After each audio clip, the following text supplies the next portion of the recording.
¿Qué tal, iglesia? Nueva historia, ¿cómo están? Sí, ahí está. Qué bueno que se dieron el tiempo para poder estar aquí con nosotros. Me da mucho gusto verlos, ver personas que ya tenía rato que no veíamos, y poder tenerlos aquí me da mucho gusto. Si es tu primera vez aquí, siéntate cómodo, siéntate como en tu casa. Aquí las personas tenemos la mejor intención de ayudarte a vivir una nueva historia con Dios. Esto es Nueva Historia. Y pues qué bueno que estás aquí acompañándonos. Date un poquito de tiempo para conocernos, conocer a las personas, conocer lo que hacemos y con confianza si necesitas algún tipo de apoyo para que podamos ayudarte a vivir esta nueva historia con Dios. Estamos en la mejor disposición de apoyarte.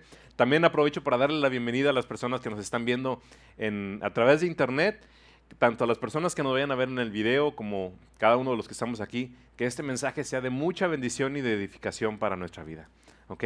Vamos a ponernos en manos de Dios para continuar con esta serie de mensajes titulada La Ley y la Gracia. Culpables, declarados inocentes.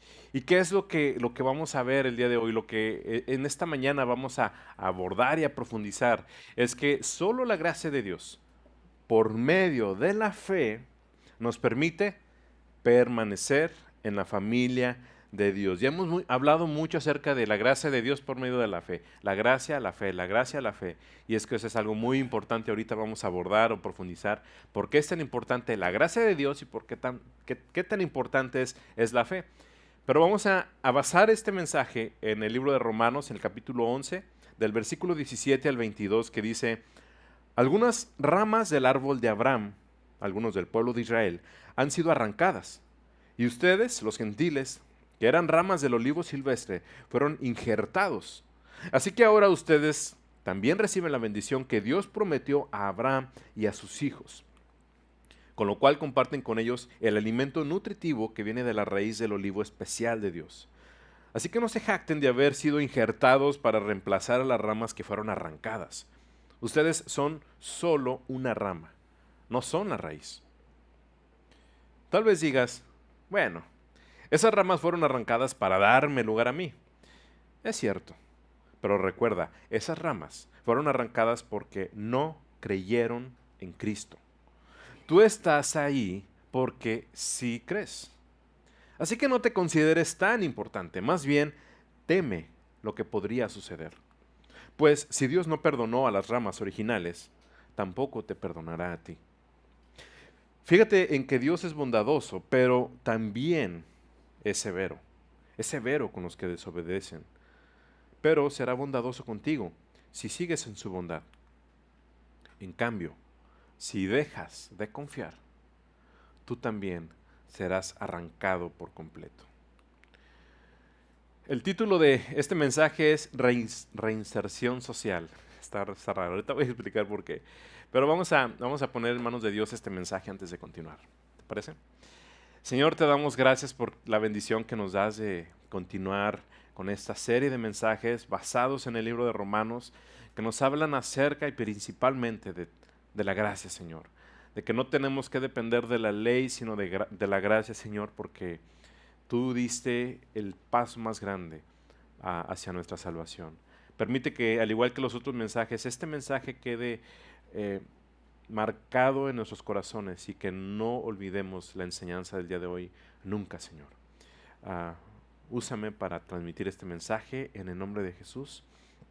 Amén. Reinserción social es como un título que se le da a las personas que una vez estuvieron presas y ahora ya son liberadas. De hecho, la palabra cerezo o ceprerezo tienen que ver con eso. La palabra cerezo significa centro de readaptación social. Y es que, en teoría, las cárceles o el cerezo es un lugar en donde las personas van a cumplir por un tiempo una condena, pero al mismo tiempo que están ahí son preparadas para poder regresar a la sociedad ya cambiadas con una mejor actitud, de manera que no vuelvan a incurrir en los mismos actos. La misma situación con el ceprerezo. En San Luis hay un ceprerezo que es Centro Estatal Penitenciario para la Readaptación Social. Es lo mismo, pero con otras palabras, ¿verdad? Ahí le dicen en San Luis, seré preso en lugar de ser preso. Pero la idea es esta, la idea es que una vez que las personas han pagado su condena, salen ahora libres para poder integrarse a la sociedad. Y lo que nosotros hemos visto en estas semanas es un poco similar, nada más que en lugar de que nosotros cumplamos con esa condena, en lugar de que nosotros recibamos ese castigo, el Señor Jesús pagó por nosotros ese castigo. Y al ser cubierto esa pena, esa culpa, ahora a nosotros nos agarra y nos pone dentro de una sociedad, dentro de su pueblo, que son las personas que ya fueron perdonadas, que fueron redimidas por Dios y que ahora están viviendo la voluntad de Dios. Es por eso que le titulé este título Reinserción Social, porque es el término que se le llama a las personas que salen de la cárcel para reintegrarse ahora a la sociedad. Nosotros fuimos arrebatados, sacados de la vida del pecado y introducidos ahora en el pueblo de Dios. Ahora somos parte de su pueblo. Y en los pasajes anteriores al pasaje que acabamos de leer, dice, ¿tú quién eres para debatir con Dios acerca de quién Dios ha escogido? Y es que nos habla este pasaje precisamente que Dios escogió a Abraham para que él formara lo que iba a ser el pueblo de Israel, su pueblo. Y a lo mejor los gentiles podremos decir, pero ¿por qué Abraham? ¿Por qué Abraham? ¿Por qué no fueron mis antecesores? ¿Por qué no fueron las personas que están detrás de mí en mi linaje, ¿no? en mi ascendencia? ¿Por qué no fueron los mayas? ¿Por qué no fueron los aztecas? ¿Por qué no fueron, a lo mejor alguien de aquí viene de raíces nórdicas o alemanas? Bueno, también Eli, uno de ellos. ¿Por qué no fueron mi familia? ¿Por qué fue Abraham y por qué él escogió al pueblo de Israel? Dice el pasaje, tú no tienes por qué discutir con Dios. Si Él lo escogió, tú no tienes por qué reclamarle. Pero sí especifica algo. Dice que Dios vio en Abraham algo muy específico. Y esa situación es lo que marcó toda la diferencia. Y eso específico fue su fe. Dice, y Abraham tuvo fe en Dios y eso le fue contado por justicia. Eso hizo que Abraham fuera inocente. Ahora los judíos pueden decir, sí, nosotros fuimos los escogidos. Y de pronto, ¡pum!, Dios dice, también los gentiles. Pero ¿por qué los gentiles? ¿Tú quién eres para discutir con Dios? La misma situación. Ahora los gentiles tenemos acceso también, los que no somos descendientes de Abraham. ¿Por qué? Por la misma situación, por el mismo término, por la misma situación de que aquellos que confían en Dios, aquellos que ponen su confianza en Dios, ahora tienen la bendición de ser parte del pueblo de Dios, sin ser linaje de Abraham, sin ser descendencia de Abraham, sin ser parte del pueblo de Israel, pero sí somos parte del pueblo de Dios por la fe. Y otros pasajes dice, la verdadera descendencia de Abraham son aquellos que tienen fe. No, la sangre no dice nada, es lo que demuestra que quién es un verdadero hijo de Dios es aquel que pone su confianza en Él. Lo dice Juan en el primer capítulo, dice que los que lo recibieron, los que creyeron en su nombre, les dio potestad de ser hechos hijos de Dios. Solo los que creyeron en Él, los que lo recibieron. Por eso es que en esta mañana vamos a hablar que solo la gracia de Dios, por medio de la fe, nos permite pertenecer a la familia de Dios. Todo esto es parte de la gracia. Porque, déjame te digo que sin la gracia estamos perdidos, ¿ok?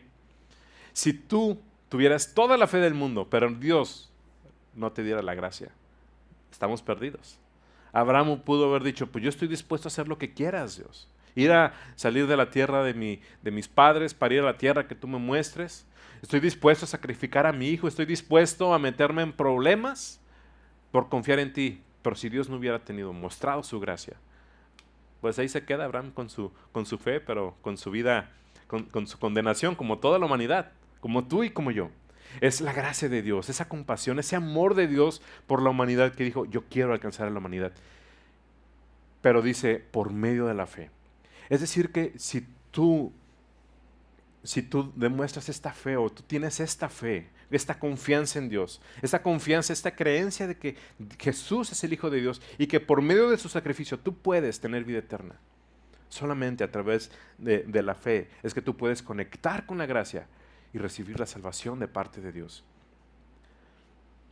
Ahora, si yo tengo fe, si yo tengo fe en Dios, fe en el sacrificio del Hijo, conecto con la gracia de Dios, ¿qué pasa? ¿Qué pasa si de pronto pierdo la fe? Como quiera ya agarré la gracia, ya perdí la fe, ya puedo hacer lo que quiera. No. Bueno, si dejas de creer, ya no vas a ser creyente. Pero dice este pasaje que acabamos de leer, también puede ser arrancado.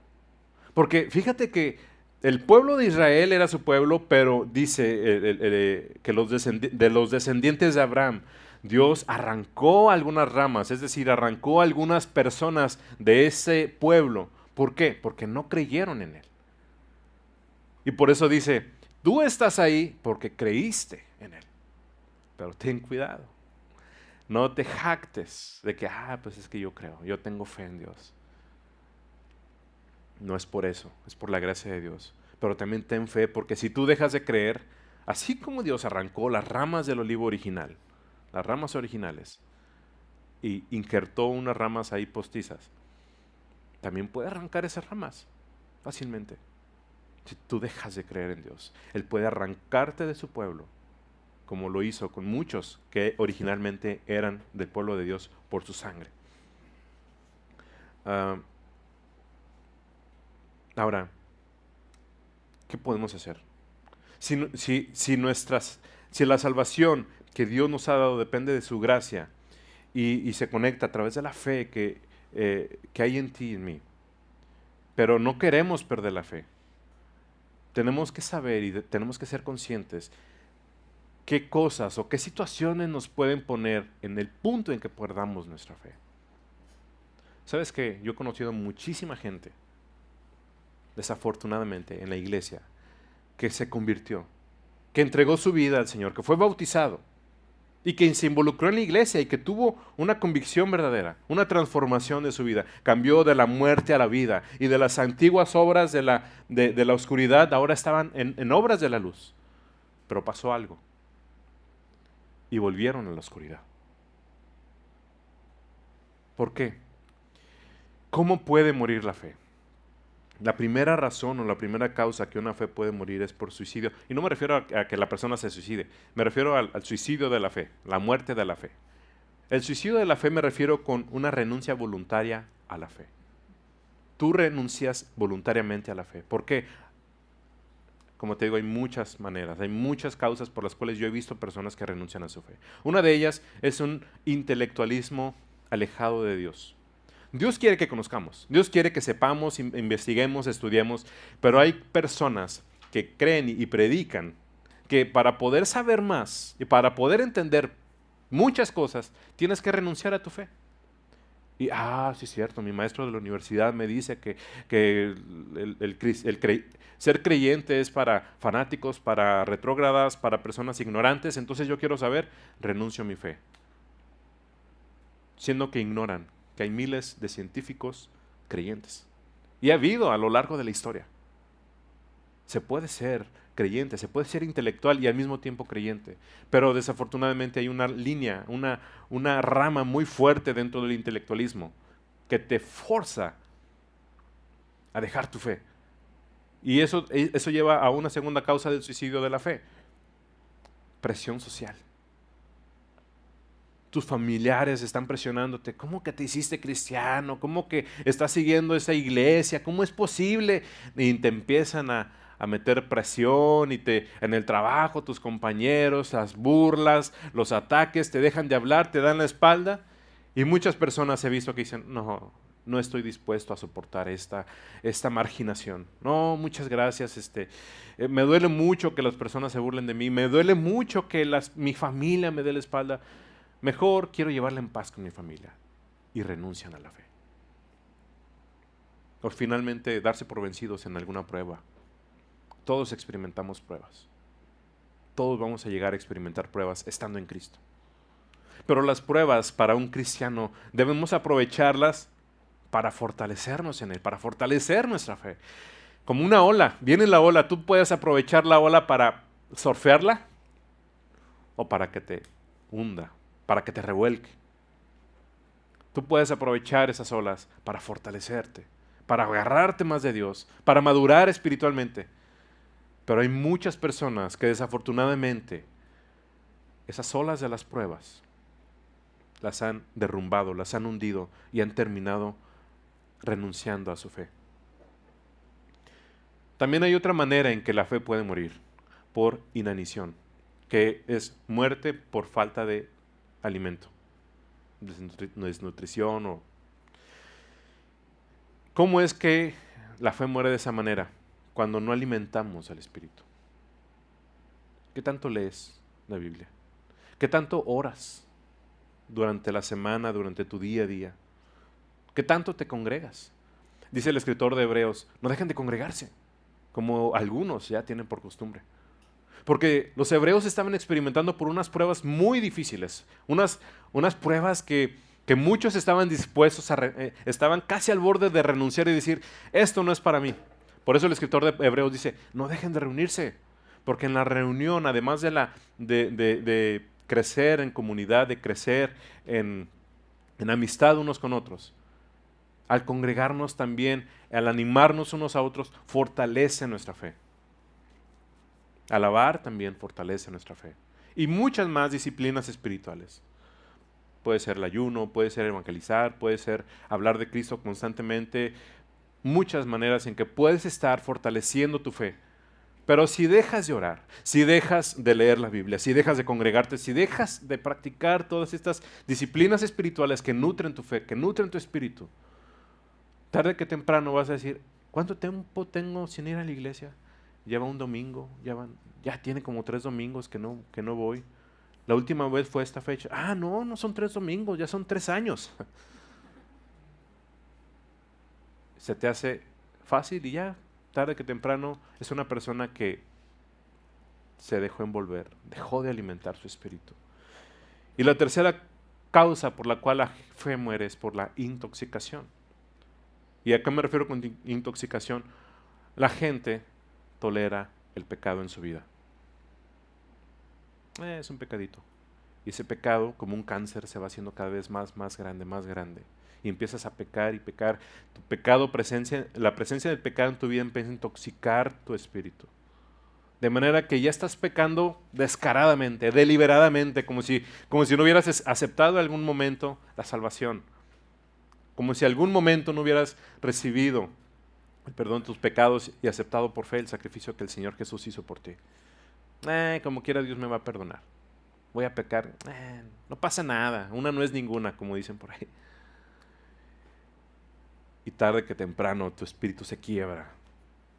El pecado intoxica por completo tu cuerpo. Y tu fe muere. Es por eso que es importante considerar que sí somos salvos. Por la gracia de Dios, por medio de la fe. Por medio de la fe. Pon atención en eso. Tenemos 2 opciones en la vida. Esas 2 opciones son estar con Dios o estar sin Dios. Dios te ha dado este factor que es el libre albedrío, la libre voluntad, la decisión de que tú digas, quiero estar con Dios o quiero estar sin Dios. Y personas allá en el mundo han dicho, no, yo no quiero nada con Dios. Para ello hay personas que hemos dicho, yo quiero estar con Dios. Yo decido estar con Dios. Pero además de 2 decisiones, también quiero que consideremos 2 momentos, 2 tiempos muy importantes. Esos tiempos son la mortalidad y la eternidad. Va a llegar un momento para cada uno de los que estamos aquí en que vamos a cruzar la línea de la eternidad. Vamos a morir. La mortalidad va a llegar a su límite. Vamos a morir, vamos a cumplir la mortalidad y vamos a iniciar la eternidad. Pero aún en esta vida tenemos ese momento de una vida con Dios o una vida sin Dios. Y después de esa vida también hay una eternidad con Dios y una eternidad sin Dios. La Biblia le llama a la eternidad con Dios vida eterna. Y la eternidad sin Dios le llama muerte eterna. Aquí la cuestión es que una vez cruzando la línea de eternidad, ya no hay vuelta atrás. Si estás en el medio y cruzas la línea de eternidad sin Dios, vas a vivir la eternidad sin Dios. O si estás con Dios y cruzas la línea de la eternidad con Dios, vas a vivir eternamente con Dios. La pregunta es, ¿dónde quieres estar? ¿Dónde quieres estar ahora? ¿Y dónde quieres estar en la eternidad? En esta tierra, en esta vida, tenemos 4 fases en la cual cada uno de nosotros nos encontramos o podemos encontrarnos. Esos 4 momentos que van a definir en dónde estamos. La primera es la inocencia. Ya hemos hablado que todos hemos nacido inocentes. Nadie nació debiéndole al banco, nadie nació siendo asesinos, nadie nació siendo ladrones, nadie nació siendo adúlteros, nadie nació con absolutamente ningún pecado. Nadie nació incluso mentiroso, ¿verdad? Todos nacimos inocentes. Todos, absolutamente todos nacimos en esa situación. Por esa razón, si algún bebé, si algún niño chiquito llega a cruzar la línea de la eternidad, estando en esa situación, tiene toda la certeza, toda la garantía de que está con el Señor, porque no hubo nada que lo condenara. Dice el Señor, el reino de los cielos es de los niños. A ellos les pertenece. ¿De qué tienen que arrepentirse si no han cometido mal? Pero, si ese niño sigue creciendo, y eso ya somos tú y yo, que en algún momento fuimos chiquitos, pero ya después conocimos la diferencia entre el bien y el mal, y adivina qué decisión tomamos. Mal. Todos mentimos en algún momento, todos llegamos a desobedecer a nuestros padres, todos hemos fallado, aunque sea en un pecado. Y aunque sea en ese pecado, ya nos pone en la segunda fase, la fase de la culpabilidad. Ya somos culpables. Tú y yo somos culpables. ¿Qué pasa si tú y yo llegamos a cruzar la línea de la eternidad estando en la situación de culpables? La culpabilidad ya nos pone en el momento sin Dios. Y tú no quieres estar sin Dios cuando cruces la línea de eternidad. Y ya hemos visto en los mensajes anteriores que no podemos hacer nada para quitarnos ese pecado. No puedes hacer nada para borrarlo. Las obras buenas no limpian absolutamente nada de un solo pecado en tu vida.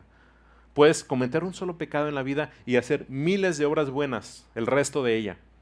Pero nada va a borrar ese pecado que tienes y nada te va a hacer moverte de ese círculo. Entonces, ¿qué opción tenemos? La gracia. Solamente la gracia, que es el Señor Jesús dispuesto a pagar y Dios concediéndote ese favor por medio de la fe, es que tú y yo podemos tener acceso a restaurar, restablecer nuestra vida. Ahora, ¿pero qué es fe? Creo en Dios y ya. Cruzo mis brazos y me siento. Eso es fe. Eso no es fe. La Biblia dice que ese tipo de fe no sirve para nada. Dice, también los demonios creen. Y hasta tiemblan. ¿De qué les sirve creer? Fe no solamente es creer. Es más allá. Sí, efectivamente, la fe es creer. Creer que Dios envió a su Hijo para que tú y yo tengamos vida eterna. Pero además de eso es confesar que Él es tu Señor. Y no nada más decir, Jesús es mi Señor, Jesús es mi Señor, Jesús es mi Señor, y decirlo, pero no hacerlo, no vivirlo. Confesar no nada más es declararlo, sino también vivir que Jesús es tu Señor. Vivir en la voluntad de Dios. También tenemos que arrepentirnos. El arrepentimiento es parte de la fe. El arrepentimiento es darle la vuelta al pecado, y eso ya lo hemos visto también. La semana pasada veíamos, ¿podemos seguir pecando? Ya una vez que tenemos la gracia, claro que no. Ya nos arrepentimos, ya le dimos la vuelta y ahora estamos en camino, ya estamos con el deseo de seguir ahora la voluntad de Dios. Y el bautismo, que también es parte de la fe. El Señor Jesús dijo, el que creyere y fuere bautizado será salvo.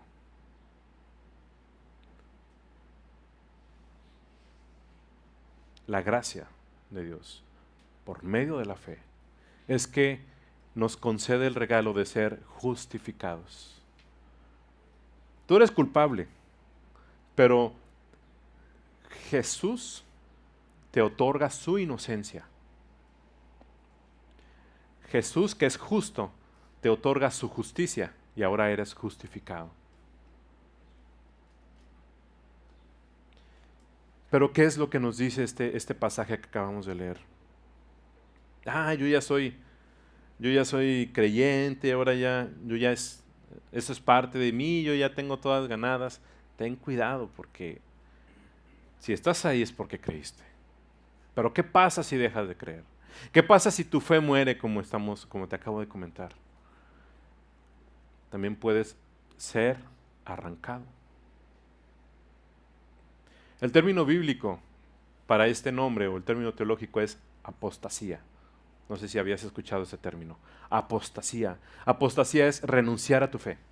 Tu fe murió. En el momento en que renuncias a tu fe se muere, se disolvió o fue de tajo.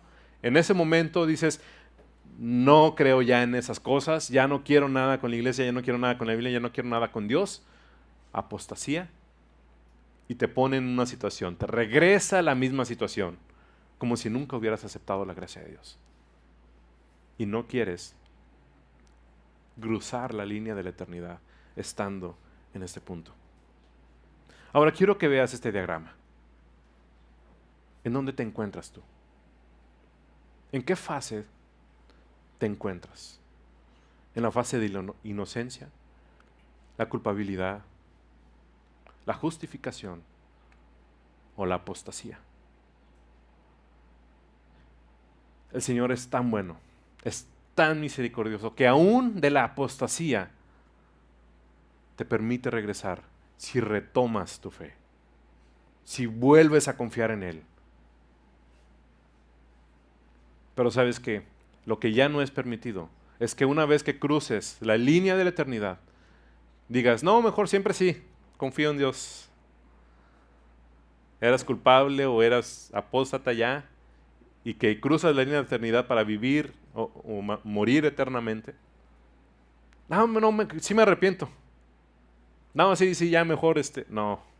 Ya desafortunadamente ya no hay vuelta atrás ahí. No hay ningún lugar en donde puedas redimir tus pecados después de la muerte. No hay nadie que pueda hacerlo por ti. Es en esta vida, tú es el que tienes que tomar la decisión de vivir con Dios o vivir sin Dios. ¿Qué es lo que vas a hacer? ¿Cuál es la decisión que vas a tomar?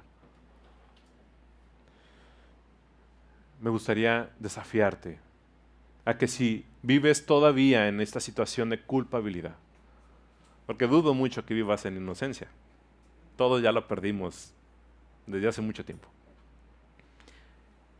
y tal vez estás ahora en la parte de la culpabilidad. A lo mejor no has aceptado todavía al Señor Jesús por medio de la fe. Si es así, te invito a que inicies hoy una nueva historia con Dios. Inicia. Toma la decisión hoy mismo. Cree en el sacrificio del Hijo. Arrepiéntete de tus pecados. Y no nada más siéntate mal, sino está dispuesto a dejarlos y abandonarlos. Ahora vive una vida recta ahora con el Señor Jesús como tu Señor, como tu dueño, como el jefe de tu vida. Y sé bautizado. La Biblia nos enseña que en el bautismo es donde recibimos el perdón de pecados y el don del Espíritu Santo. Y eso lo puedes hacer el día de hoy mismo. Si ya tomaste esta decisión, ten mucho cuidado y aléjate del pecado. No quieres morir intoxicado, que tu fe muera intoxicada. Aléjate del pecado, no te concedas ninguna libertad de pecar. Pon algo como sustitución en alguna actividad para evitar pecar. Ora constantemente, reúnete, alaba al Señor, lee la Biblia, fortalécete. No descuides tus disciplinas espirituales. No las veas como, tengo que leer la Biblia para estar bien con los hermanos, para que no me critiquen, para que no me juzguen. no nos importa, bueno, sí me importa porque te aprecio, pero más allá de esto, es por tu bien. Es por tu bien que necesitas disciplinarte en todo lo que respecta a lo que la Biblia nos dice, que nos va a fortalecer espiritualmente. No descuides tus disciplinas espirituales. Cuando vivimos alejados de Dios, vivimos en incertidumbre. La gente tiene miedo de morir porque no sabe qué va a pasar después de su muerte. Pero aquella persona que vive confiada en Cristo, aquella persona que ha puesto su fe en Él, sabemos que si muero hoy, voy a estar con Dios. Y tal vez me va a preocupar qué va a pasar con mi familia, qué va a pasar con mi esposa, qué va a pasar con mis hijos. Pero esa misma fe y esa misma convicción me va a hacer también estar confiado de que van a estar mejor en las manos de Dios que en mis propias manos. Así que una persona que tiene fe, una persona con esa convicción, vive confiada todo el tiempo. Pero cuando no sabemos o no creemos y todavía estamos en nuestro pecado y todavía no hemos aceptado la gracia de Dios por medio de la fe, no sabemos qué va a pasar el día de mañana con nosotros, no sabemos qué va a pasar con nuestra familia. Te invito a que consideres esto. El pasaje que acabamos de leer es muy claro. Dice, fíjate en que Dios es bondadoso y está siendo bondadoso contigo en esta mañana, en esta tarde. Él está esperando a que tú simplemente digas, yo quiero aceptar, iniciar una nueva historia con Él. Quiero aceptar la gracia de Dios y confío mi vida en Él. Pero también ten en cuenta que dice que también es severo. Es severo con los que desobedecen. Será bondadoso contigo si sigues confiando en su bondad. No nada más si confiaste, sino que si sigues confiando en su bondad. En cambio, si dejas de confiar, también tú serás arrancado por completo. Quiero invitarte a que, si es tu decisión de iniciar una nueva historia con Dios, pases al frente. Piénsalo, medítalo en lo que tenemos este canto.